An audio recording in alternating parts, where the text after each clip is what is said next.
हमारी कंट्री में single parent अगर आप एक वर्ड यूज करते हो तो लोग आपको बहुत ही डिफरेंट तरीके से देखते हैं।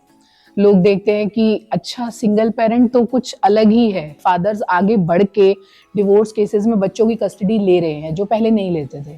पहले लोग छोड़ देते थे कि हाँ उनकी मदर संभालेगी। हर लड़की जो एक मल्टीनेशनल में काम करती है उसे पता है कि मैं कुछ साल काम करूंगी, मुझे बाहर कंट्री का कुछ ना कुछ प्रपोजल तो मिलेगा ही, but if I live with my in laws मैं वो अपॉर्चुनिटी नहीं ले पाऊंगी। तो वहां पे उनका ईजिएस्ट वे आउट होता है to get a divorce, live separate and live their own freedom life, कि मेरे जो अपने करियर को लेकर सपने हैं वो मैं पूरे करूं। लेकिन अभी बहुत से डिफरेंट डिफरेंट कंसेप्ट आ गए हैं। ओपन मैरिजेस हैं जहाँ पे कोई हस्बैंड वाइफ के बीच में कोई बातचीत नहीं है, कोई रिलेशनशिप, बट वो रहते हैं एक साथ, रहते हैं एक ही छत पे रह रहे हैं, बट कोई कांटेक्ट नहीं है आपस में। Your pizza is just a half an hour away, so if you want to meet somebody that is just a half an hour away. तो ये जो एक इतना ज़्यादा हमारे पास एसेसिबिलिटी बन गया है मीटिंग समबडी एल्स, तो शायद इस वजह से चीटिंग शादियों में बहुत ज़्यादा बढ़ गया है।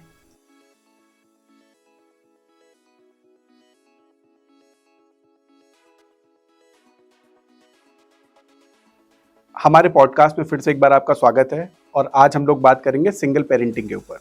सिंगल पेरेंटिंग एक बहुत ही उभरता हुआ समाज में एक मुद्दा है जिस पे बहुत कम बात हो रही है, और हमारे साथ हैं निधि जी जो एक ग्रुप चलाती हैं सिंगल पेरेंट्स का, जिसमें करीब 6000 लोग हैं।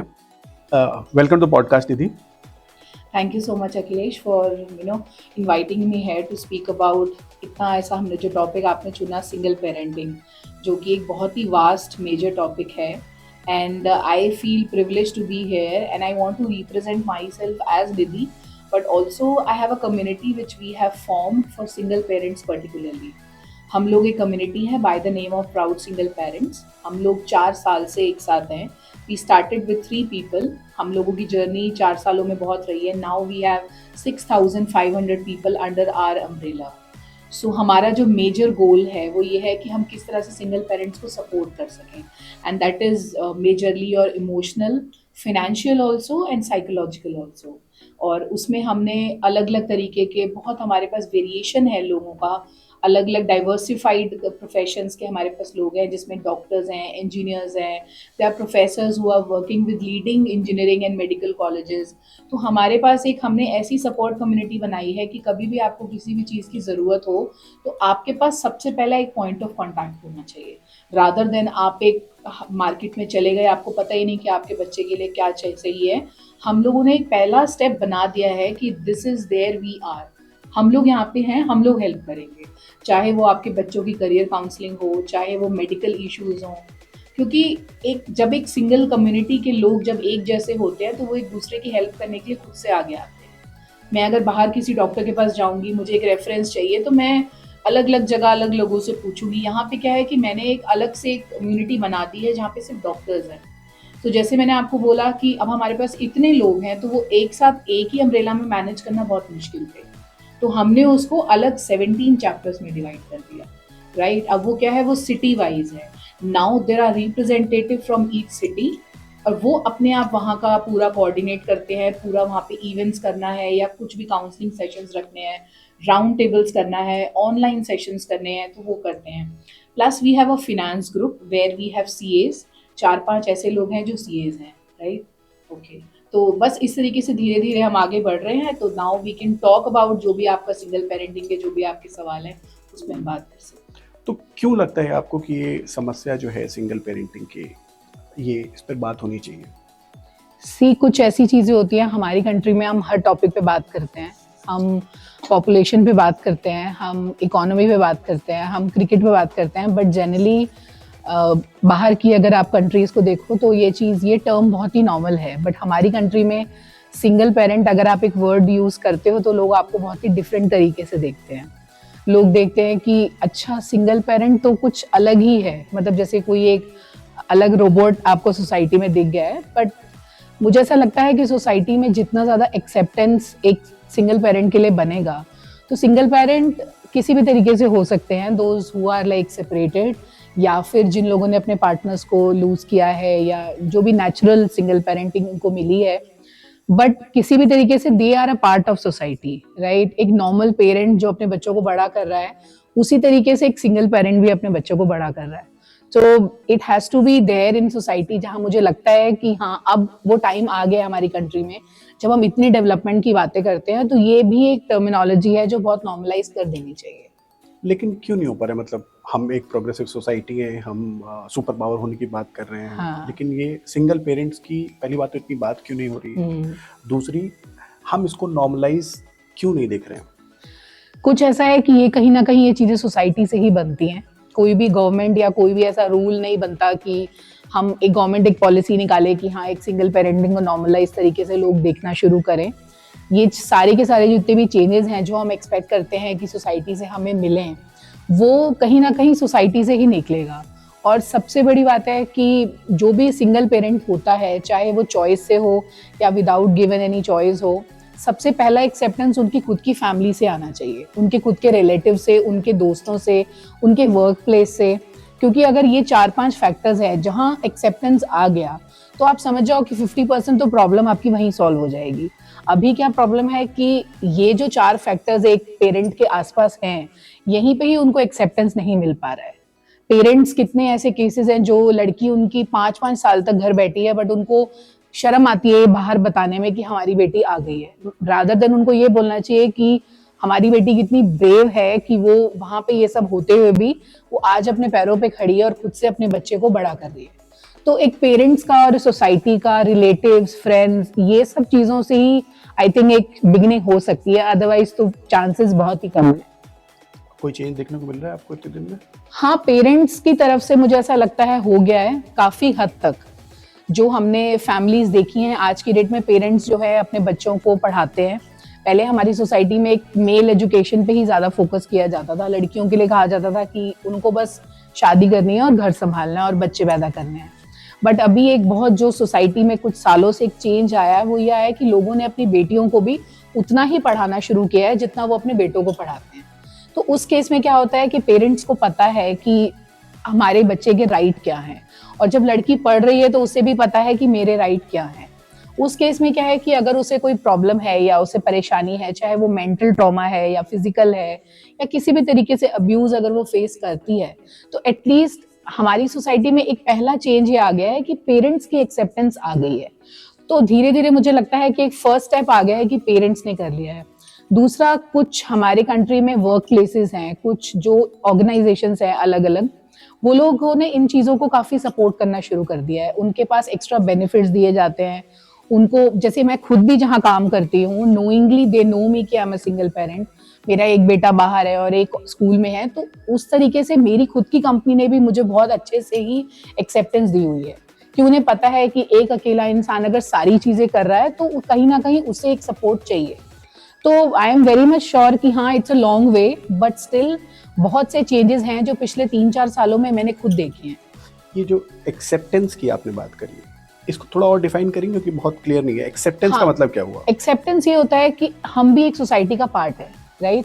जैसे एक नॉर्मल एक मैरिड वुमेन है जिसके साथ बच्चे हैं और जो अपने हस्बैंड के साथ कहीं जा रही है, उसकी एक्सेप्टेंस है सोसाइटी में। बट एक सिंगल मदर या सिंगल फादर भी अगर आप कह लो, एक्सेप्टेंस फिर भी नहीं डिफाइन हो रहा है। एक्सेप्टेंस ये होता है कि हाँ, हम भी सोसाइटी का पार्ट हैं।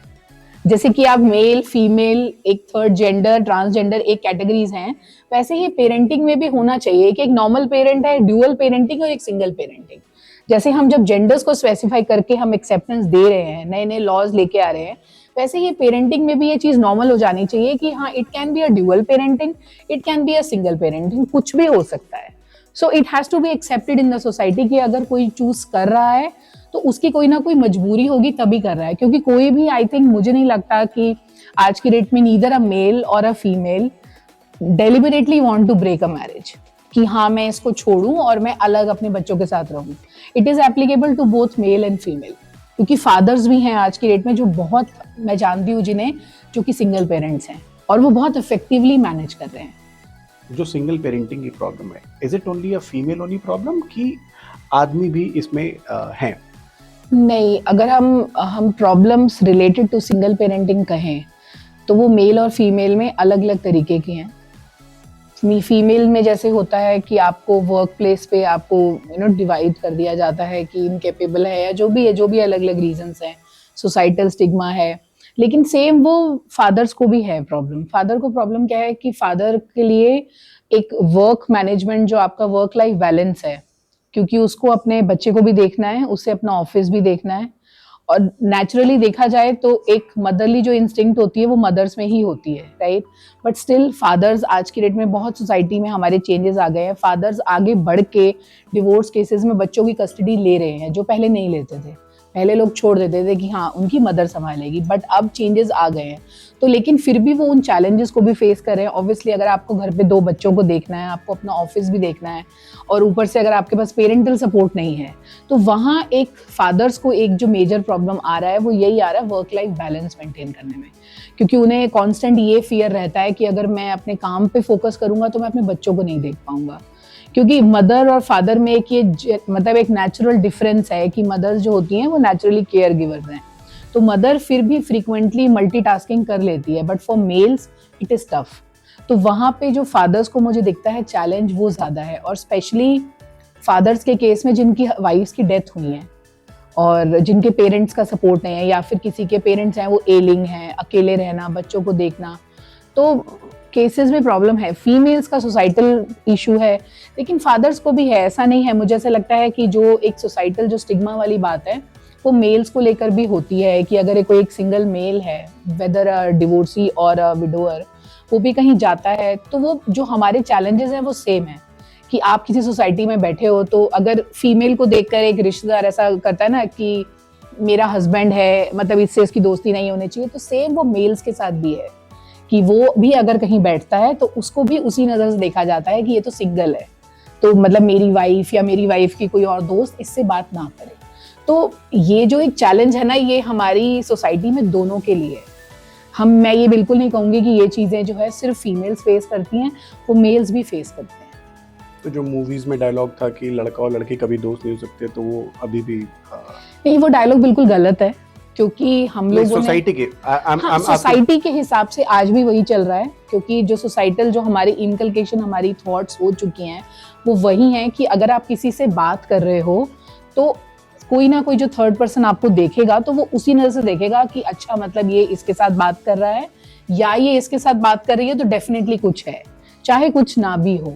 और ये प्रॉब्लम अब सिर्फ फीमेल्स का नहीं रह गया, ये मेल्स भी उतना ही फेस कर रहे हैं कि वो भी अगर एज अ दोस्त भी वो किसी से बात करने की कोशिश करते हैं, तो भी सोसाइटी उनको यही समझती है कि अच्छा अब ये इसके साथ इसकी दोस्ती है तो मतलब कुछ गलत ही होगा। तो ये कॉमन मतलब हमारे बीच में जो है, एक पेरेंट्स के बीच में कॉमन प्रॉब्लम है ये।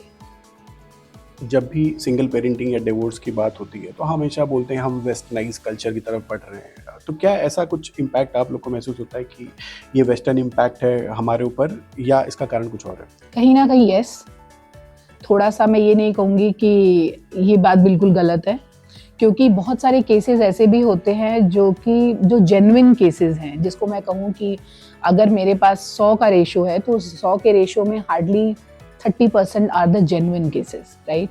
मेजॉरिटी ऑफ द केसेस ऐसे हैं जो कि फेक केसेस हैं, राइट। जैसे तो आई विल नॉट से कि जितनी भी लड़कियां आती हैं प्रॉब्लम मांगने, हेल्प मांगने, या जितने भी मेल्स आते हैं दे आर जेन्युइन।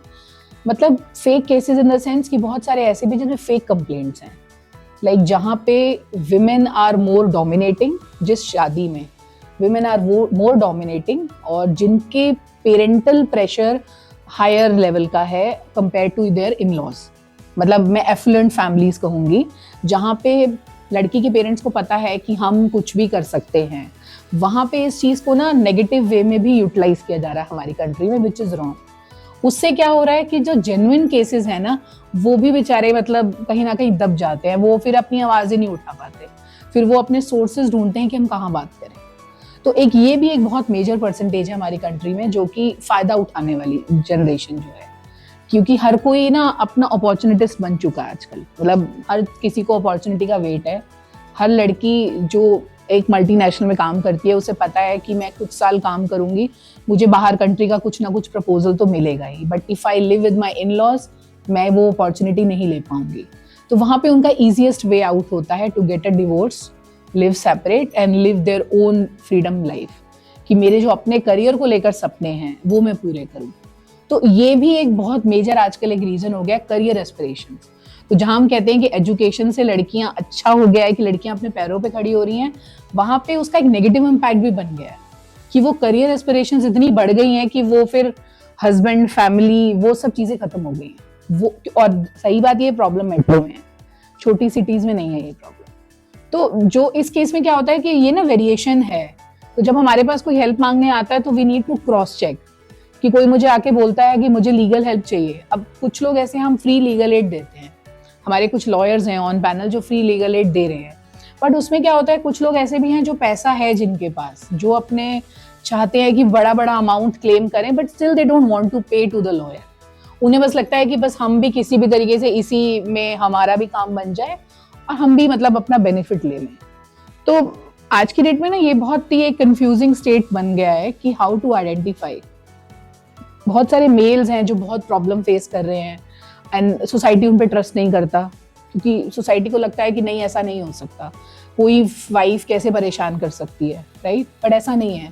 मेरे कम्युनिटी में कितने ऐसे मेल्स हैं जो कि बेचारे दे आर लिटरली सफरिंग।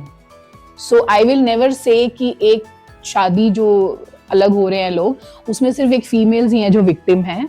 आजकल इक्वल परसेंटेज हो गया है, males are equally victimised now. तो शादियों में क्या सिर्फ ये बहुत आसान है पुरुषों को विक्टिमाइज करना? बिकॉज लॉज और सोसाइटी जो है हमेशा महिलाओं को ही प्रताड़ित रूप से देखते हैं। जब आप मेन की बात करते हो और जब आप विमेन की बात करते हो, हम जब विक्टिमाइजेशन एक वर्ड यूज करते हैं उसमें क्या रहता है कि बोथ आर इक्वल। फर्क सिर्फ इतना है कि मेल्स के पास एक प्लस पॉइंट ये रहता है because they have more money, they have more power and they have more contacts, जब हम इन लीगल केसेस की बात करते हैं। हाँ, बट ये है कि दोनों का विक्टिमाइजेशन रेशो आज के डेट में बराबर हो गया है। अभी वो नहीं रह गया है कि फीमेल्स ही हैं, जो विमेन है दे आर अबला नारी और वही बेचारी सहती आ रही हैं, ऐसा नहीं है। मेल्स भी उतने ही हैं। हाँ, बस ये फ़र्क सिर्फ इतना होता है कि बीइंग मेल फाइनेंशियली ज़्यादा स्टेबल होते हैं, तो जो उनके केसेस हैं वो सालों खींचते रहते हैं। ये बस एक मेजर डिफरेंस है कि जहाँ पे फीमेल विक्टिमाइज होती है वहाँ पे वो चुपचाप वो केस जल्दी ख़त्म हो जाता है और वो जो भी उनको लगता है कि उन्हें जो भी हेल्प मिल रही है फर्दर वो लेकर वो पीछे हट जाती हैं। और जहाँ पे मेल्स का है, उनको फिनेंशियली अच्छा सपोर्ट है उनके पास, तो वो लोग अपने केसेस को लड़ते रहते हैं। बट हाँ, मैं ये कहूँगी कि हमारे इंडियन लीगल सिस्टम में बहुत फ्लॉज हैं। केसेस जो हैं वो सालों खींचते रहते हैं। मतलब आप अगर किसी भी कोर्ट में चले जाओ और वहाँ जब आप उठाओगे फाइल्स, तो कुछ फाइल्स ऐसी हैं जो 10-10 सालों से, 15-15 सालों से चल रही हैं। कोई उनका बेनिफिट नहीं है, कुछ नहीं है, बस वो आपको लॉयर एक फीस देना है और वो आपकी फाइल आगे बढ़ाता जा रहा है। तो रेशो भी बराबर है, बट हाँ, लेकिन ये है कि कहीं ना कहीं मेल्स अपने आप को सपोर्ट कर पाते हैं, फीमेल्स नहीं कर पाती। बट इजी हो गया दोनों के लिए विक्टिमाइजेशन। मेल्स, हमारे जो कई लॉज हमारे यहाँ पे ऐसे भी हैं जो कि मेल को सपोर्ट नहीं करते। जैसे कि कुछ चीज़ें ऐसी हैं, आप फॉर एग्जांपल छोटे छोटे केसेस लेते हैं, जैसे डोमेस्टिक वायलेंस का केस है। पहले डोमेस्टिक वायलेंस का केस आप 7 साल में कभी भी फाइल कर सकते हैं, राइट? तो अगर आपको किसी ने 4 साल पहले मारा है तो आप 7 साल का ड्यूरेशन के अंदर वो केस कभी भी फाइल कर सकते हैं। लेकिन अगर मान लो आप 3 साल बाद फाइल करते हो, आपके पास कोई प्रूफ नहीं रहेगा कि उस समय क्या हुआ था, बट स्टिल कोर्ट आपकी गवाही ही सुनेगा। Court will not ask you any evidence. वो ये, हाँ, आपने अगर केस किया है तो वो केस चलता रहेगा सालों तक, आप भी प्रूफ करते रह जाओगे, वो लड़का भी आगे प्रूफ करता रह जाएगा कि ऐसा हुआ या नहीं हुआ। ऐसा वाला है सिस्टम कंट्री में, मतलब सिस्टम का प्रॉब्लम है बहुत ज़्यादा इन केसेस में। सो डोमेस्टिक वायलेंस का जो केस है, सिर्फ महिलाएं ही इस पे प्रताड़ित हैं कि पुरुष भी इसमें पुरुषों के साथ भी डोमेस्टिक वायलेंस हो रहा है? बिकॉज आपका एक कोर्ट में डिवोर्स का एक ग्राउंड होता है मेंटल क्रूएलिटी। जो मेल्स होते हैं वो अपना केस फाइल कर सकते हैं और मेंटल क्रूएलिटी ग्राउंड्स, उसके लिए कोई प्रूफ नहीं होता। So mental cruelty can be a ground of divorce.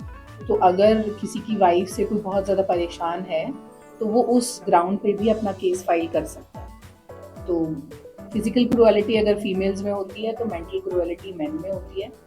So they are vice versa आज की डेट में। और सोसाइटी में जो चेंजेस आए हैं, जैसे आपने बोला था कि यूएस कल्चर है या वेस्टर्नाइज कल्चर है, तो वेस्टर्नाइज कल्चर तो हमारे यहाँ से बहुत एडवांस है। और I think for our coming generation, जब तक हमारे बच्चे बड़े होंगे, आई थिंक वो पूरा का पूरा वेस्टर्नाइज कल्चर अडेप्ट कर चुके होंगे। जैसे कि फॉरेन कंट्रीज में I think there is no marriage concept, most of the people don't get married and most of the marriages are open marriages. तो आई थिंक वेस्टर्नाइज की तरफ हम मूव कर रहे हैं धीरे धीरे। तो ये बच्चे वेस्टर्नाइज कल्चर से आपका मतलब है ओपन मैरिजेस की बात ओपन हो रही मैरिजेस, क्योंकि हमारे इंडिया में मतलब एट प्रेजेंट ही मैं कितनी ऐसे भी केसेस को जानती हूँ जो कि ओपन मैरिजेस में रह रहे हैं। तो it is a western culture only ना, हमारी कंट्री में तो ओपन मैरिज जैसा कोई कंसेप्ट कभी था ही नहीं। मतलब even it is a marriage और अ नो मैरिज, या तो कोई शादी करता है तो वो निभाता है, नहीं करता तो नहीं करता, यही दो थे। लेकिन अभी बहुत से डिफरेंट डिफरेंट कंसेप्ट आ गए हैं। ओपन मैरिजेस हैं जहाँ पे कोई हस्बैंड वाइफ के बीच में कोई बातचीत नहीं है, कोई रिलेशनशिप में वो रहते हैं, एक साथ रहते हैं, एक ही छत पे रह रहे हैं, बट कोई कांटेक्ट नहीं है आपस में। है, but why they don't move out? कुछ लोग रीजंस देते हैं कि till the time their children grow, तब तक वो वैसे रहेंगे। जब उनके बच्चे बड़े हो जाएंगे, फॉर एग्जांपल एजुकेशन हो जाएगा 16 इयर्स 18 इयर्स, तो उसके बाद वो लोग अलग हो जाएंगे। मतलब they give this reason. And how genuine it is? I think it is right. थोड़े से जो पढ़ी लिखी हम कह सकते हैं, जो मेट्रो सिटीज के जो लोग हैं, I think they are following this trend these days more. और ये ट्रेंड जो आप देख रहे हैं, ये सिर्फ क्या मेट्रो सिटीज़ में है कि आप ये टीयर 2 सिटीज़ में भी पहुंच रहा है, या टीयर 2 सिटीज़ का प्रॉब्लम है, या बराबर का प्रॉब्लम है? देखो, मेरा मानना ये है कि सब जगह बराबर रहता है। मेट्रो सिटीज़ में थोड़ा हमारा सोशल मीडिया और इस तरह के प्लेटफॉर्म्स अलग अलग टाइप के, तो वहाँ पे बहुत ज़्यादा हैं, एक्सपोजर है, तो लोग सामने केसेस आते हैं। छोटे सिटीज़ में इतना एक्सपोजर नहीं है, तो चीज़ें बाहर नहीं आती। और छोटी सिटीज़ में एक ये भी प्रॉब्लम होता है कि वो चीज़ें दबा भी दी जाती हैं फैमिली से, कि अगर किसी की लड़की आ गई है या किसी की वाइफ चली गई है, तो वो छोटी सिटीज़ में चीज़ों को दबा दिया जाता है।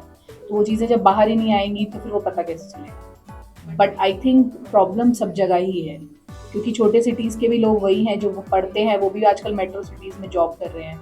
तो रह तो वो भी यहाँ आ रहे हैं, कहने को उनका बैकग्राउंड छोटी सिटी से है, बट वो आ तो यहीं गए हैं। उनकी शादियाँ मेट्रो सिटीज़ में ही हुई हैं, उनकी जो वाइफ्स है वो भी यहाँ जॉब्स कर रही हैं। तो कहीं ना कहीं वो चीज़ें अब बराबर हो गई, क्योंकि अब वो छोटी सिटीज़ में वो नहीं रह गया कि छोटी सिटी में रहने वाला वहीं रहता है, वो भी कहीं ना कहीं अपने काम के लिए मेट्रो सिटीज़ में आ गया है। तो वो बैलेंस कर दिया है उस चीज़ को पूरा। 3-4 मेजर रीजन आपसे अगर पूछा जाए कि जो सिंगल पेरेंटिंग या डिवोर्स के केसेस बढ़ रहे हैं और सिंगल पेरेंटिंग बढ़ रही है, 3-4 मेजर रीजन क्या होंगे? देखो, पहला जो फोरमोस्ट रीज़न होता है इनकम्पैटिबिलिटी। मैं ये नहीं कहूँगी कि वो हमारे पास कोई डेटा नहीं है कि whether it is arrange marriage और लव मैरिज, इनकम्पैटिबिलिटी कैसे भी आ सकती है। मतलब when you start living with somebody, then you get to know कि वो इंसान कैसा है। क्योंकि जब तक आप एक हनीमून फेज में होते हो या फिर आप किसी के साथ रिलेशनशिप में हो, then you are converting that relationship into marriage. शुरू शुरू में सब बहुत रोजी होता है, बहुत अच्छा होता है। और कहीं ना कहीं मुझे ऐसा लगता है कि एक मेल फीमेल में एक्सपेक्टेशंस का भी बहुत फर्क होता है। हम उसे ये नहीं कहेंगे कि मेरी सोच ऐसी है या वैसा है, बट हाँ, कहीं ना कहीं पेरेंटल प्रेशर कह लो या कुछ कह लो, कुछ लोग शादियां नहीं करना चाहते, but still because of parental pressure they get married, चाहे वो मेन हो या विमेन हो, and then these things create problems. एक तो इनकम्पैटिबिलिटी है, सेकंड आपका जो मेजर रीजन है दैट इज इनफिडिलिटी, चीटिंग, जो कि मुझे लगता है कि आज की डेट में इनकम्पैटिबिलिटी फिर भी एक विमेन कर ले, मतलब मैनेज कर लेती है कि ठीक है, कोई बात नहीं, now I have a family, मेरे बच्चे हैं, हम मैनेज कर लेंगे, शादी चलाएंगे। बट इनफिडिलिटी मुझे ऐसा लगता है कि specially a women who is working, जिसको पता है कि मैं पढ़ी लिखी हूँ, मैं जॉब करती हूँ, उसका हस्बैंड बाहर चीट कर रहा है, तो most of the women they don't stand these days ऐसा वाला। वो लोग इमीडिएटली अपना बच्चा लेते हैं and I don't want to stay with you, और वो निकल जाते हैं। फिर चाहे लड़के के पेरेंट्स कितना भी समझा लें या लड़की के समझा लें, आई थिंक जो मोस्ट इम्पॉर्टेंट जो फैक्टर आज की डेट में है, बिकॉज ऑफ इतना सारा जो हमारा इंटरनेट का एक्सपोजर है हमारे पास, because everything is just a click away. जैसे हम बोलते हैं ना कि your pizza is just a half an hour away, so if you want to meet somebody that is just a half an hour away. तो ये जो एक इतना ज़्यादा हमारे पास एसेसिबिलिटी बन गया है मीटिंग समबडी एल्स, तो शायद इस वजह से चीटिंग शादियों में बहुत ज़्यादा बढ़ गया है, और मेजर रीज़न यही है। और लोग कहते हैं फैमिली इंटरवेंशन, बट मैं नहीं मानती। मेरा पर्सनल एक्सपीरियंस ये कहता है कि कोई भी पेरेंट नहीं चाहता कि उनके बच्चों का डिवोर्स।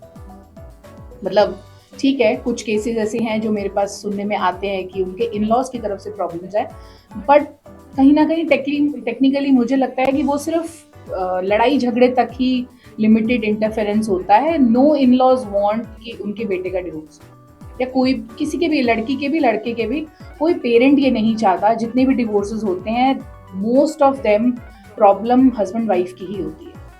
सिर्फ कवर अप करने के लिए लोग बाहर बताते हैं कि मेरे इन लॉज ने ये प्रॉब्लम थी, या मेरी मदर इन लॉ में थी, या ये इंटरफेयर था। बट जो 99% ऑफ द केसेस मैं ये कहूँगी कि वो हस्बैंड वाइफ के बीच की ही प्रॉब्लम होती है। वो सब तो साइड लाइन चीज़ें हैं जो कि इग्नोर की जा सकती हैं या मैनेज की जा सकती हैं। बट आई थिंक जो आप तीसरा कारण, एक तो चीटिंग है, then your incompatibility, then I think forced marriages, जहाँ पे लड़का बहुत पढ़ा लिखा है लेकिन उसको उसकी चॉइस से शादी नहीं करने दी जाती, उसको पेरेंट्स की मर्जी से शादी करनी है, where he is not happy, right.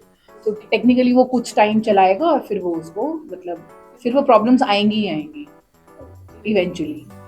तो आई थिंक यही है मेजर रीजंस, और ऐसा कुछ खास इंडिया में मुझे नहीं लगता कि अभी इतनी एडवांसमेंट आई है कि इसके अलावा कोई और रीजंस हैं। बाकी मेट्रो सिटीज़ में तो आजकल बहुत सी चीज़ें होती हैं, बट फिर भी उसको हम इतना वास्ट नहीं देखेंगे। बहुत पहले ट्रेडिशनल फैमिलीज में इश्यूज होते थे कि सिर्फ बेटा ही चाहिए एक मैरिज से, या सिर्फ बेटियां ही हैं, तो वहाँ पे प्रॉब्लम्स आती थी कपल्स में। तो क्या ये अभी भी रेलेवेंट है, specially in metros? Very much, क्योंकि मुझे ऐसा लगता है कि when it comes to Indian household, हम इंडियन सोसाइटी की ही बात करेंगे, यहाँ पे अभी भी एक फैक्टर कहा जाता है कि कहते हैं ना, बेटा होगा तो मेरा वंश आगे बढ़ेगा। एक ये बहुत जेनरिक स्टेटमेंट है जो हर पेरेंट देता है। तो चाहे थोड़ी सोसाइटी एडवांस हो गई है, गर्ल चाइल्ड को बहुत अच्छे से कई लोग सेलिब्रेट करने लग गए हैं, बट कहीं ना कहीं लोगों के मन में आज भी एक ये इच्छा होती है कि हमारा पोता ही हो, राइट। सो ये चीज़ें हैं। मेरे पास कई ऐसे रियल लाइफ एग्जाम्पल्स हैं जो who are like educated couples, बहुत पढ़े लिखे डॉक्टर्स हैं, इंजीनियर्स हैं, but still when they had a girl child, एक हुआ, सेकंड हुआ, और मेडिकल टर्मिनोलॉजीज में जनरली आजकल सबकी मैरिजेस लेट होती हैं। So when you have two kids you are almost above 30, more than 30, right? So after that anyways you cannot plan a third child। वो भी आजकल जब आपको पता है हर चीज़ इतनी महंगी है, तो कोई भी नहीं चाहता कपल कि हम थर्ड चाइल्ड प्लान करें, या आफ्टर फर्स्ट सेकंड भी प्लान करें। तो वहाँ पे उस केस में एक मेंटल प्रेशर रहता है लड़की के ऊपर कि अगर मेरा बेटा नहीं हुआ तो शायद मेरी शादी में प्रॉब्लम आएगी, क्योंकि ये फैक्टर है। और मतलब ये मैंने भी देखा है, no doubt I have 2 boys, but still मैंने अपने ही जानकारों में, अपने ही रिलेटिव्स में कितनी ऐसी फैमिलीज देखी हैं जिनकी बेटियां हुई और they got divorce just because कि उनके पास उनका बेटा नहीं हुआ। तो ये चीज़ आज भी है। मेरे खुद की फैमिली में one of my sister in law is there, she got divorce. उनके हस्बैंड बहुत अच्छे टॉप इंजीनियरिंग कॉलेज से pass out, and she is also working with multinational. Then they had second daughter, उनकी मदर इन लॉ ने ले जाने से मना कर दिया कि नहीं, we won't take this girl child with us, you can keep her with your parents और तुम चलो साथ में। सो ये मैं ये नहीं कहूँगी ये सिर्फ गाँव में या ऐसा जगहों में ही लिमिटेड रह गया, ये शहरों में भी है। बल्कि गाँव में तो अगर आप देखोगे, हरियाणा में अगर आप गाँव में जाओगे, so most of the girl, जितनी भी लड़कियाँ हैं, दे आर एथलीट्स, राइट। तो हरियाणा में तो गाँव में आजकल वो चीज़ हो गई है कि बच्चों को गर्ल चाइल्ड अगर आए तो उसको एक अलग डायरेक्शन में बढ़ा करते हैं। बट शहरों में ना कहीं, क्योंकि शहरों में वो लोग कौन है, आए तो वहीं से ही हैं, वो पढ़ लिख गए, उनके हस्बैंड्स की जॉब लग गई तो वो शहरों में आके रहने लग गए।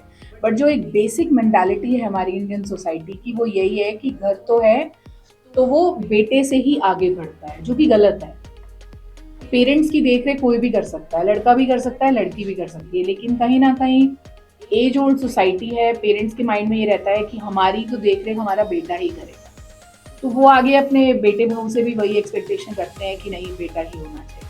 तो yes, this is in the society and this is one of the major reason as well, क्योंकि मैं जानती हूँ खुद के ऐसे कई केसेस जो कि सेपरेशन का रीजन बने हैं, गर्ल चाइल्ड होना। हाँ, एग्जाम्पल जैसे I know somebody, one of my friend you can say, she is a leading doctor with one of the top reputed hospital, she is a cardiac surgeon, educated from DPS RK-Puram and then PGI Rohtak post graduation also, and she herself is a doctor, उनके husband भी doctor हैं, और सबसे बड़ी बात है जो in laws हैं आगे वो भी डॉक्टर्स हैं, बट स्टिल वो उसका सेपरेशन क्यों हुआ? Because of a girl child, there was not a boy, and they plan कि अब हम नेक्स्ट चाइल्ड नहीं करेंगे। वो हस्बैंड वाइफ का पहले म्यूचुअल डिसीजन था कि उनको नेक्स्ट बच्चा अब नहीं चाहिए, they have one child and that is girl, वो उससे खुश है। But in laws were not happy with this decision कि नहीं ऐसे कैसे। तो वहाँ पे फिर प्रॉब्लम्स हुई and now she is living with her parents और अपनी बेटी को खुद से मैनेज कर रही है। Hardly 29-year-old doctor and the girl child is 3 years old। तो ऐसा नहीं है कि सिर्फ छोटे या मिडिल क्लास फैमिलीज में है, जो हाई सोसाइटीज हैं, पढ़े लिखे हैं, सब में यही सोच है कहीं ना कहीं। बच्चों पर कैसा प्रभाव पड़ता है? सी बच्चों में ये रहता है कि मिक्स है, डिपेंड करता है पेरेंट के ऊपर, जो पेरेंट उनको रखता है। कुछ पेरेंट्स ऐसे हैं जो कि डिवोर्स होने के बाद या सेपरेशन होने के बाद भी एक कॉर्डियल टर्म्स रखते हैं बच्चों के साथ। वहाँ पे वो बच्चे थोड़े से ना स्टेबल रह जाते हैं कि बच्चों को पता है, जैसे वीकली कुछ लोगों ने अपनी कस्टडी ले रखी है जॉइंट, तो वो वीकली बच्चों से मिलते हैं या मंथली उनके बच्चे उनके पास रहने आते हैं। वहाँ क्या है कि बच्चे के पास एक इमोशनल स्टेबिलिटी है for having a mother and a father. कुछ केसेस में ऐसा है जहाँ पे फादर्स बिल्कुल कट ऑफ कर देते हैं, कुछ केसेस में ऐसा है जहाँ की फादर के पास कस्टडी है तो मदर्स बिल्कुल कट ऑफ कर देती हैं, उन्हें इंडिपेंडेंस मिल गई, नाउ दे आर हैप्पी। दोनों जेंडर्स में है ये, ऐसा नहीं है कि सिर्फ फादर नहीं टेक केयर करते हैं, मदर्स भी ऐसी हैं जो एक बार अगर निकल गई हैं, बच्चे को पीछे छोड़ दिया तो वो मुड़ के नहीं देखते हैं कि हमारा बच्चा कहाँ गया। उस केस में क्या होता है कि बच्चे का जो एक इमोशनल डेवलपमेंट होता है वो बहुत ज़्यादा अफेक्ट करता है। जैसे कि मेरे पास बहुत सारे बच्चे आते हैं फॉर काउंसलिंग, स्पेशली बच्चे who are children of single parents, right. बहुत सारे उनके चैलेंजेस हैं एंड ऑल ऑफ देम, जितने भी उनके चैलेंजेस हैं ना, वो रिफ्लेक्शन है उनके पेरेंट्स के स्ट्रगल के। अगर पेरेंट के साथ जो प्रॉब्लम है वो कहीं ना कहीं डाइवर्ट हो जाता है बच्चे की तरफ, पेरेंट को नहीं पता चलता कि मेरे अंदर जो कमियां हैं वो मेरे बच्चे पे जा रही हैं, लेकिन वो बच्चे सफ़र करते हैं, बच्चे साइलेंटली सफ़र करते हैं क्योंकि उनको लगता है कि मेरी मदर या मेरा फादर वो ऑलरेडी स्ट्रेस्ड है, अगर मैं उनको परेशान दिखाऊंगा तो वो और ज़्यादा स्ट्रेस करेंगे। तो कहीं ना कहीं वो बच्चा ना पीछे होता जाता है, चाहे वो अकेडमिक्स कह लो या सोशल ग्रोथ कह लो बच्चे की, वो चुप चुप रहता है, ज़्यादा किसी से मिक्सअप नहीं होता, या पढ़ाई में सवाल पूछने की जो एक बच्चे की जो क्वालिटी होती है ना, वो कहीं ना कहीं सप्रेस हो जाती है। ये हमारे नेगेटिव हैं चीज़ें। फिनेंशियल प्रॉब्लम्स आती हैं, जैसे कि अगर किसी मदर के पास अच्छी जॉब नहीं है या पैसे नहीं है तो बच्चे के पास एक फिनेंशियल फ्रीडम नहीं होता। वो बच्चा अपने आप को जब एक स्कूल में पढ़ता है और वो दूसरे बच्चों को देखता है जहाँ पे डबल पेरेंट हैं, तो वो कहीं ना कहीं उसका फिनेंशियल स्टेटस ऑब्वियसली उसकी मदर का और वो दूसरे बच्चे का डिफरेंस होगा।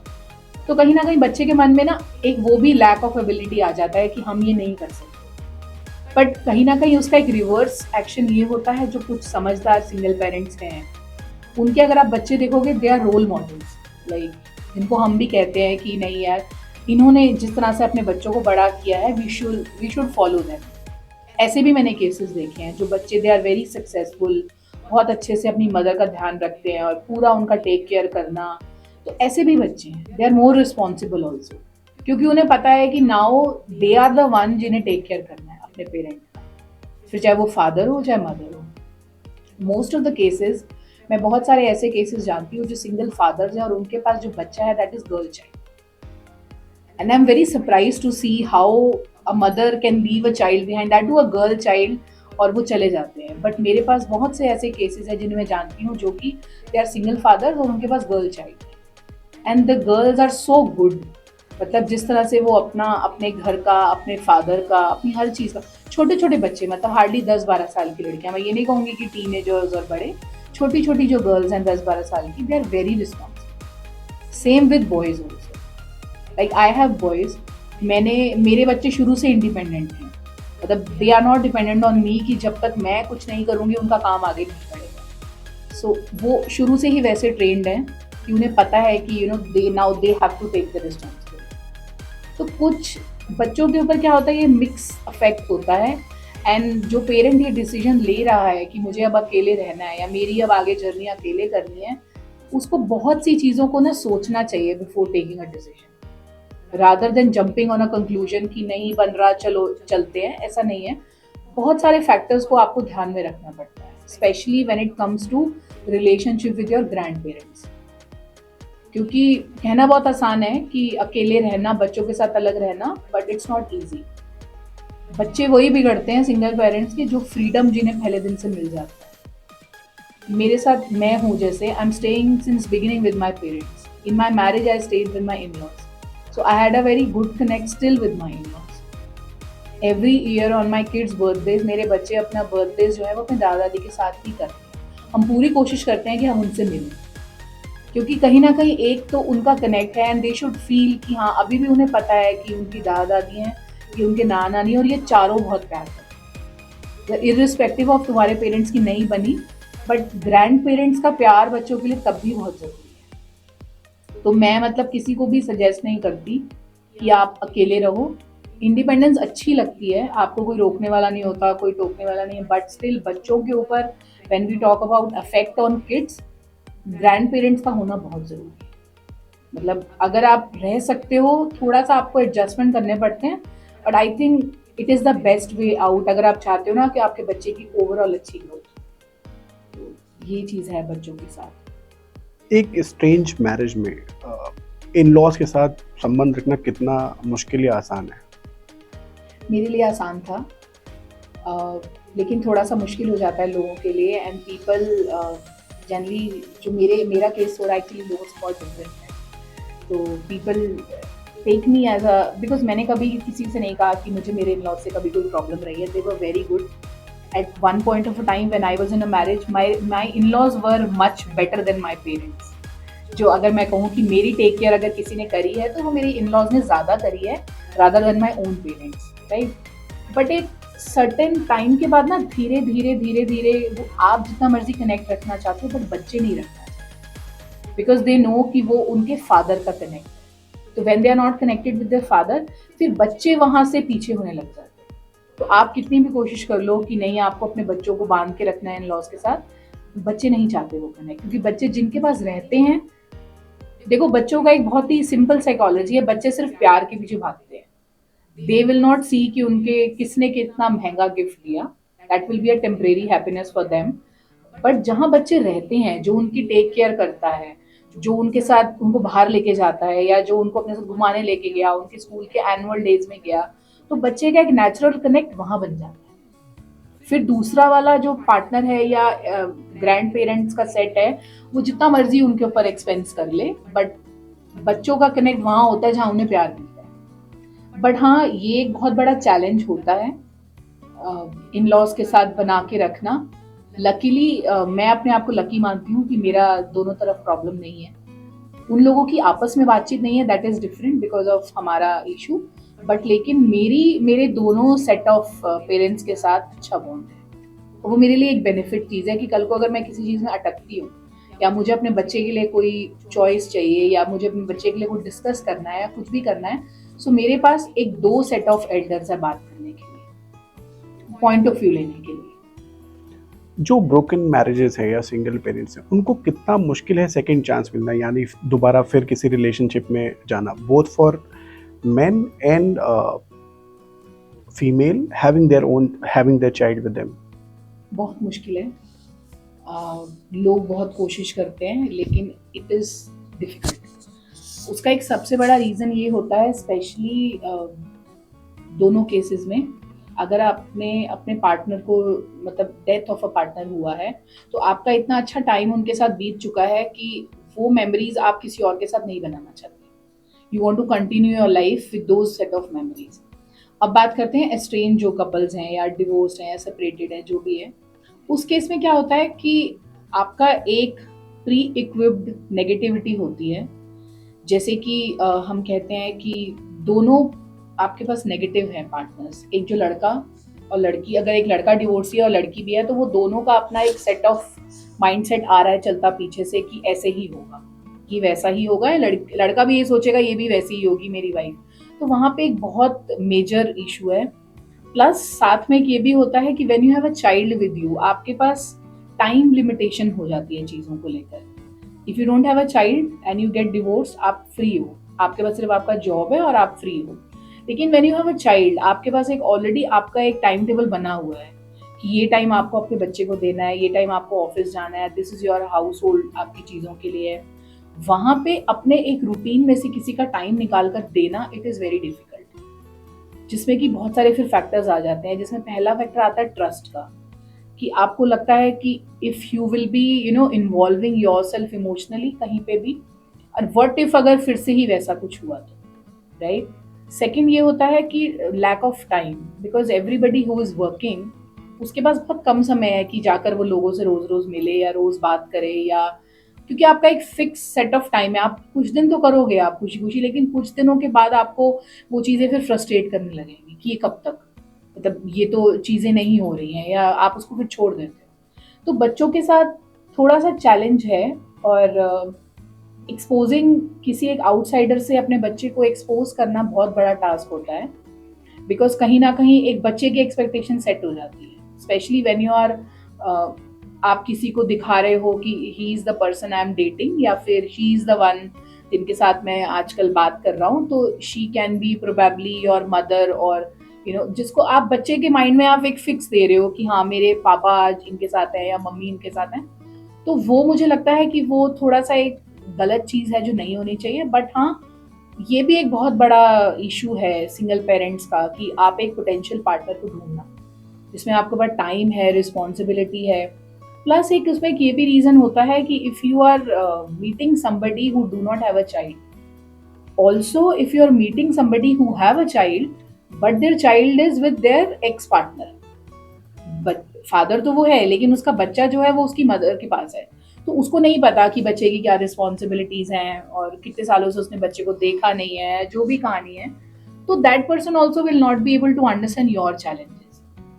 तो ये बहुत सारे फैक्टर्स हैं जो आज की डेट में हमें लगता है कि they are very easy to crack, but ऐसा है नहीं। तो अगर आपको लकीली कोई ऐसा इंसान मिलता है who is in similar situation like you, मतलब जिसके बच्चे आपके बच्चों जितने हैं, जिसे पता है कि स्कूल से आने के बाद ये रूटीन है या ये रूटीन होता है, ऐसा है वैसा है, तो वहां पे एक आइडियल मैच बन सकता है। बट जहां पे ओपोजिट चीजें होंगी वहां पे मैच बनना इज इम्पॉसिबल। आप जितना मर्जी कोशिश कर लो, आप जितना मर्जी एफर्ट डाल लो, चीजें नहीं बनती, and that's a fact. Online dating के ज़माने में भी किसी से मिलना मुश्किल है आज के टाइम पे? किसी से मिलना मुश्किल नहीं है, बट वही बात आ जाती है जैसे मैंने आपको बोला कि टाइम फ्लेक्सिबिलिटी। ऑनलाइन में एटलीस्ट आपके पास ये पोटेंशियल आ गया है कि अब आप किसी से ओवर द कॉल कनेक्ट कर सकते हो, सोशल मीडिया से कनेक्ट कर सकते हो, then you have virtual also things where you can talk to people, और आप लोगों के बारे में जान सकते हो, रादर देन अगर मैं किसी सोशल सर्कल के या रेफरेंसेस के थ्रू किसी से मिलूँ तो वहाँ मुझे बात करनी पड़ेगी, वहाँ मुझे मिलना पड़ेगा, पूरा टाइम देना पड़ेगा। बट हाँ, ऑनलाइन अगर मैं किसी से मिलती हूँ तो फॉर एग्जाम्पल उसको अगर मेरा स्केड्यूल पता होगा और मुझे उसका स्केड्यूल पता होगा, then those two people can actually be comfortable. वो एक दूसरे को ईज पे रख के एटलीस्ट एक्सप्लोर कर सकते हैं। एक ये थोड़ा सा ऑनलाइन में एक बेनिफिशियल रहता है कि आपके पास चॉइसेस बढ़ सकती हैं, जो कि जनरली हमारे ट्रेडिशनल तरीकों में नहीं होता है, क्योंकि ट्रेडिशनल तरीकों में आपके पेरेंट्स आपको किसी से मिलवाएंगे, आपको उससे ही बात करनी है, and you have a very limited choices. And specially when you are going for the second time, if you are trying to find a partner for yourself, जो कि मुझे लगता है कि सिंगल पेरेंटिंग में one should not find a father और mother for their kids, it should be always about finding a partner for yourself. गलती यहीं पे हो जाती है लोगों से, they start finding parent for the kids, जहाँ पे चीज़ें फॉल बैक होती है। हाँ, बट हाँ, ऑनलाइन में हमारे पास एक वेरिएशन का हमारे पास ऑप्शन रहता है कि if you are not feeling good about somebody, then immediately you can just stop there right now. Reference से करोगे तो अगर आपको नहीं भी समझ में आएगा तो भी आपको मजबूरी में करते रहना पड़ेगा बात, वहाँ पे आप फंसने वाली एक सिचुएशन बन जाती है। तो ऑनलाइन में ये चीज़ ईजी है। ऑनलाइन डेटिंग में भी मतलब if you divide there can be two categories. एक वो जहाँ पे प्लेन डेटिंग एप्स है, वर्सेस एक जहाँ पे वो शादी के लिए जीवन साथी या ऐसी मैरिजेस वाली जो एप्स हैं, तो उसमें कोई फ़र्क देखते हैं आप? आई थिंक आज की डेट में तो सारी की सारी ऐप्स एक डेटिंग ऐप से बन के रह गई हैं, बिकॉज अगर आप कोई एक मैट्रिमोनी ऐप खोल के देखोगे तो वहाँ पे भी जो लोग बैठे हैं वो यही कहते हैं कि पहले हम डेट करेंगे, right? Then what is the point of going into a matrimony app? जब आपको किसी को डेट ही करना है कि स्ट्रेंजर को, then it's better to go on a dating app. वहाँ पे आपको एटलीस्ट पता, एक क्लैरिटी है कि you are not running for marriage, you are just meeting somebody just to explore your possibilities. Matrimony में आप पे एक टैग भी हो जाएगा कि आप एक मैट्रिमोनी ऐप पे हो, आप अपने लिए वाइफ ढूंढ रहे हो, हस्बैंड ढूंढ रहे हो, लेकिन वहाँ पे भी वही है कि हर कोई यही चाहेगा कि 6 महीना हम डेट करेंगे, उसके बाद वील थिंक अबाउट इट। वो पुराना वाला कल्चर अभी मैट्रिमोनी ऐप्स पे खत्म हो गया है कि पेरेंट बात करते थे, फिर एक मीटिंग होती थी, फिर वो लोग बात करते, अभी वो नहीं रहा, because now prospective groom and bride they are directly talking, और वो फिर वही चलता है कि 6 महीना डेट करेंगे, 8 महीना डेट करेंगे, एंड आई थिंक उसी में majority of the fallouts हो जाते हैं। आई थिंक मुझे नहीं लगता कि people are these dates are getting converted into marriage, कोई शादी नहीं हो रही है। ऑनलाइन, किसी भी ऑनलाइन प्लेटफॉर्म के बहुत सारे चैलेंजेस होते हैं, स्पेशली आपको कौन किया जा सकता है, प्रिवेसी का रिस्क है, फ्रॉड हो सकता है। तो ये ऑनलाइन डेटिंग ऐप्स पे या मैरिजेस ऐप्स पे कितने इनका क्या परसेंटेज है, या है भी नहीं भी? सी मुझे लगता है it all depends on your filtration, but still कहीं ना कहीं आपको कोई भी फ्रॉड और ये सब चीज़ें बहुत कॉमन है इंडिया में, क्योंकि इतने स्कैमर्स हैं आज की डेट में इंडिया में कि वो हर जगह हर प्लेटफॉर्म पे आपको मिल सकते हैं, चाहे वो एक जॉब साइट ही क्यों ना हो, वहाँ पे भी आपको स्कैमर्स मिल जाएंगे। बहुत से लोग हैं जिनके फेक प्रोफाइल्स होते हैं, तो वहाँ पे बात आ जाती है how much vigilant you are. अगर आप पढ़े लिखे हो तो definitely you will go with the professional IDs और professional links of that person कि उसका प्रोफाइल एक्चुअली में है क्या, राइट। बट हाँ, कुछ लोग जो समझदार नहीं हैं या कुछ लेडीज़ हैं जो कि फंस जाती हैं, specially women who are working from home, छोटे छोटे काम कर रहे हैं, और कितने ऐसे मेल्स हैं जो कि फंस जाते हैं। Women start asking money, even main start asking money these days. तो मैं बहुत सारे ऐसे केसेस भी मैंने सुने हैं जो कि स्कैमर्स ने करने की कोशिश की है, बट अभी थोड़े लोग समझदार हो गए हैं। ये स्कैमर्स जो थे 2-3 साल पहले एकदम पीक पे एक्टिव थे, बट अभी लोगों को पता चल गया है कि जो 1-2 बार बात करने के बाद अगर आपसे कोई पैसे मांग रहा है then it is a fraud. तो लोग थोड़ा सा समझदार हो गए हैं, उनको यूज करना आ गया है कि ऑनलाइन प्लेटफॉर्म्स को यूज कैसे किया जाता है, बिकॉज उसको यूज करने के लिए भी एक दिमाग चाहिए। मतलब आप ऐसे ब्लाइंड होकर आप ऑनलाइन डेटिंग नहीं कर सकते, so that is also a challenge. एक जो शुरू में आपने बात की कि आधे घंटे की दूरी पे, मतलब on a click of on your mobile phone, मतलब पिज़्ज़ा भी अवेलेबल है, ऑनलाइन डेट भी अवेलेबल है। तो इसके क्या साइकोलॉजिकल, एक समाज पे इसका क्या असर पड़ रहा है? साइकोलॉजिकल क्या चैलेंज है, specially on the newer generation which probably may not go to the traditional way at all. तो उस पे क्या चैलेंजेस हैं? साइकोलॉजिकली अगर हम देखें तो ये जो एक स्वाइप कल्चर जिसको हम बोलते हैं, इट इज़ बहुत ज़्यादा अफेक्ट कर रहा है लोगों की माइंडसेट के ऊपर। लोगों की साइकोलॉजी बहुत ज़्यादा इन चीज़ों से अफेक्ट हो रही है। सबसे बड़ी बात है fear of rejection, because I think these dating apps work like, या आपके जैसे शॉपिंग एप्स होती हैं वैसे ही होती हैं कि you can just swipe people and उनको आप कार्ट में रखते जाओ, जब आपका मन करे आप किसी को भी निकाल लो और वहाँ से आप बात कर लो। तो वहाँ पे ना एक नेगेटिव इफेक्ट ज़्यादा है मुझे लगता है पॉजिटिविटी से, बिकॉज लोग एक वर्चुअल वर्ल्ड में आ गए हैं। लोगों को ये लगने लगा है कि दिस इज द लाइफ। एक आदमी है, उसको 10 फीमेल्स मैसेज कर रही हैं, एक लड़की है, there is one women, and for example hypothetically उसको for example she is getting attention from 10 men, right. फिर वो क्या होता है कि वो आपका एक इल्यूजनरी, आप अपने आसपास एक वर्ड बना लेते हो, आपको दुनिया से कोई लेना देना नहीं है, वही आपकी दुनिया बन जाती है। And when that bubble burst, जब वो बबल बर्स्ट होता है, जब आपको लगता है कि हर लड़की को ये लगता है कि वो बंदा जो है वो उसी को अटेंशन दे रहा है, बट ऐसा नहीं होता है। वही मेल जो आपको अटेंशन दे रहा है वो 10 और फीमेल्स को भी वही सिमिलर अटेंशन दे रहा है। And when you get to know about this thing, they people like now we are in depression. मैं बहुत लोगों को जानती हूँ, when you counsel such women, कई तो ऐसे भी हैं जो इतने डिप्रेसिव स्टेट में आ जाते हैं कि नहीं, हम we want to end our life, we want to finish our life, मतलब बिना बच्चों का सोचे कुछ नहीं सोचते हैं, क्योंकि वो इतना ज़्यादा इमेजिनरी वर्ल्ड में जीने लगते हैं कि उन्हें लगता है यही जिंदगी है। और एक वल्नरेबल फीमेल को फंसाना बहुत आसान है आज की डेट में।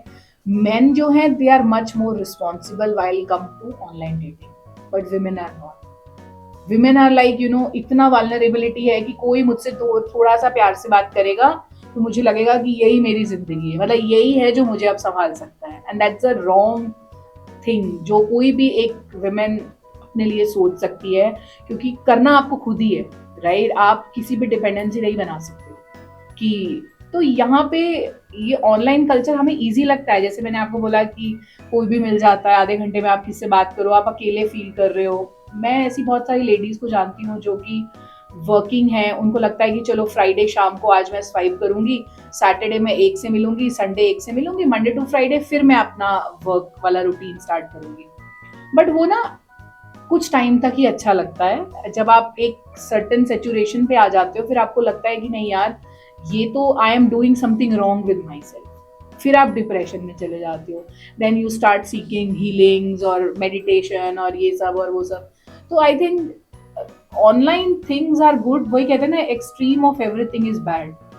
कोई भी चीज़ हो, अगर उसकी आप अति कर दोगे तो वो गलत ही हो जाएगा ना आपके लिए, चाहे वो मेंटली है चाहे वो फिजिकली है। तो इट्स वेरी कॉमन कि किसी भी चीज़ को उस लेवल तक, जब तक आप किसी भी चीज़ को रिस्पॉन्सिबिलिटी नहीं दिखाओगे, तब तक मत ही यूज़ करो तो अच्छा है। बट हाँ, बहुत अच्छे ऑप्शंस है, स्पेशली ये ऑनलाइन ऐप्स उन लोगों के लिए बहुत अच्छा है जो बहुत अकेले हैं। जैसे जिनके बच्चे बड़े हो गए हैं, बाहर चले गए हैं, वो अकेले हैं, तो वो क्या करें? उनके पास है 10 लोग बात करने के लिए, एटलीस्ट वो उनको माइंड को डाइवर्ट कर सकते हैं। मैं बहुत लोगों को बोलती हूँ कि नहीं, डेवलप सर्टेन हॉबी, जो भी आपको अच्छा लगता है आप हॉबी अपनी बनाओ, कुछ भी करो, rather than wasting your time on these apps. अगर आपको मिल गया कोई तो बहुत अच्छी बात है, नहीं मिला तो then don't dump yourself in this thing कि मैं तो यहीं पे रहूंगी और मैं यहाँ से कहीं नहीं जाऊंगी। तो ये एक बहुत ही गलत है सोसाइटी में जो फैल चुका है आजकल, and this is wrong also, क्योंकि इसमें गलत एंटी सोशल एलिमेंट्स भी हैं। यू नेवर नो आप किससे मिलने जा रहे हो, और सामने वाला जो उसके पास आप मिलने जा रहे हो, यू डोंट नो उसका कैपेसिटी किस लेवल तक हो सकता है। और हमने सुना है कितने केसेस हुए थे गुड़गांव में, अभी एक बम्बल पे ही आई थिंक एक ऐप है, 2-3 केसेस हुए मेल के साथ हुए कि वो वहाँ गया और वो ऑलरेडी वहाँ पे सेटअप था उस घर में, उसको पकड़ लिया, किडनैप कर लिया, फिर उसके पेरेंट्स से 6 लाख रुपए लिया। तो मतलब ऐसा हो रहा है। बहुत से लोगों को मैं जानती हूँ जो कहते हैं हमसे पैसे मांगते हैं, but people are still doing it. कोई सक्सेस केस भी आपकी नजरों में है? बहुत सारे, मतलब आई हैव मैनी। मेरी खुद की बहुत क्लोज फ्रेंड है, वो और उसका partner I think via dating app मिले थे 4-5 साल पहले, and they are still together. So ऐसा नहीं है कि अच्छे लोग नहीं हैं, अच्छे लोग हैं। It is just upon your filtration, मुझे लगता है, और उसके लिए आपको अपना IQ और EQ दोनों बहुत स्ट्रॉन्ग चाहिए, जो कि आई थिंक सेपरेशन वाले केसेस में वैसे भी लोगों का IQ थोड़ा कम हो जाता है, क्योंकि all in all they think about is there case. तो ये भी एक बहुत मेजर फैक्टर करता है कि जब तक आपको अपने पुराने चीजों से बाहर नहीं आए हो ना, आपको नई चीज में जंप नहीं करना चाहिए। Till the time you are not free from your brain, तब तक आपको नई चीज में इन्वॉल्व नहीं होना चाहिए। तो चाहे वो ऑनलाइन डेटिंग हो, या किसी के रेफरेंस से आप किससे मिल रहे हो, या फिर आप एक जो अरेंज मैरिज का जो सेटअप होता है कि आपके पेरेंट्स किससे मिलवा रहे हैं, आप उससे मिल रहे हो, जब तक आप मेंटली क्लीन नहीं हो ना, आपका पुराना बैगेज खत्म नहीं है, तब तक आपको आगे नहीं बढ़ना चाहिए। एंड ये गलतियां करते हैं बहुत सब लोग, and that is the reason online dating fail होता है फिर उस केस में। अगर कोई आपसे जुड़ना चाहे, आपके ग्रुप से जुड़ना चाहे, हेल्प करना चाहे, तो कैसे रीच आउट कर सकते हैं आपको? They can directly reach out to us. हमारा फेसबुक पे पेज है प्राउड सिंगल पेरेंट्स के नाम से, और I have my contact details on the website. Now we are coming up with the website because हम इसको रजिस्टर करवा रहे हैं as a proper NGO, because हम लोगों की फाइनेंशियली भी हेल्प करते हैं। किसी के बच्चों की फीस डिपॉजिट होनी है, so what we do is हम लोग कलेक्टिव करके अमाउंट को हम किसी बच्चे की फीस दे दी, आज कॉलेज में एडमिशन करवा दिया। तो हम लोग अभी तक हम ऑफलाइन कर रहे थे, now we want to do it formally. तो अब हम इसको फॉर्मली कन्वर्ट करना चाहते हैं, सो दैट हम, हमारे पास जितनी भी एजेंसीज हैं या हमारे जितने भी सोर्सेज हैं, चाहे वो पॉलिटिकल नेटवर्क है या कुछ भी है, ताकि हम उनके थ्रू हम उनसे हेल्प ले सकें, और सो दैट एटलीस्ट हमारे पास जो हम लीगल एड अभी तो हम खुद की फंडिंग से कर रहे हैं, हमारे पास एक्सटर्नल हेल्प होगी तो हम ज़्यादा ईजिली कर पाएंगे और ब्रॉड कर पाएंगे इस चीज़ को। तो ये हुई सिंगल पेरेंटिंग की बात, और उम्मीद है कि अगर कोई सिंगल पेरेंट जो इस पॉडकास्ट को देख रहा है, उसे अपने बहुत सारे मुद्दों का समाधान मिला होगा, और अगर नहीं मिला है या कोई और सवाल है तो निधि तक सीधे पहुंच सकता है, या हमारे कमेंट सेक्शन में बता सकता है। हम निधि से बात करके उसका जवाब ढूंढने की कोशिश करेंगे। तो अगर आपको ये पॉडकास्ट पसंद आया हो तो कृपया इसको लाइक करें, सब्सक्राइब करें और लोगों तक पहुंचाने की कोशिश करें।